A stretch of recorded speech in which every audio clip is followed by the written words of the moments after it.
আসসালামু আলাইকুম। এটা হলো চুলা, মানে এটা যখন বানাইছিল তখন খুব সুন্দর ছিল, কিন্তু এটা বানানোর পর এই যে এরকম বানানোর পর যখন আগুন জ্বালায় এটাকে আপনার পুরোপুরি আগুন জ্বালায় এটাকে করতে হবে। কিছুক্ষণ আগুন জ্বালাইলে এটা পুরোপুরি শুকনা হয়ে যাবে, তখন শুকনো ফাইটে যাবে। ফাইটে গেলে তখন আপনি আবার এটা আবার দুই একবার রান্না করার পর তখন আবার মাটি দিয়ে লেপে দিতে হবে। লেপে দিলেই বাস আস্তে আস্তে ঠিক হয়ে যাবে। লেপে দিতে হবে, আস্তে আস্তে ঠিক হয়ে যাবে। এই দেখেন এটা কেমন করে বানাইছি, এদিক দিয়ে তো এই যে এটা হইলো এইভাবে।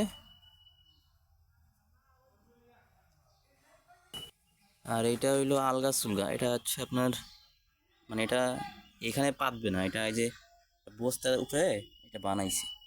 তো এটা আবার নিয়ে এটা নিয়ে যাওয়া যায়, দুজন ধইরা বস্তা দুই সাইডে ধরে নিয়ে যেখানে ইচ্ছা সেখানে এটা আপনি আবার রান্না করতে পারবেন। আর এই চুলা যেটা দেখছেন এটা হলে এক জায়গায় পাতা থাকবে, এটা উঠানো যাইব না। হ্যাঁ, তারপর এটাও হইলো আলগা চুলা, এটাও আপনারা আলগায় নিয়ে যেতে পারবে। মানে এটার সাথে কোনো নিচের কোনো কারণে অ্যাডজাস্ট নাই। এটা এখনো কাটা হয় না, এইটা মানে কাটতে হবে মুখ, তো কাটলে আমি দেখাবো নি। এটাও আলগা চুলগা, এটা মনে হয় একটা, হ্যাঁ, এক পাতিলের এক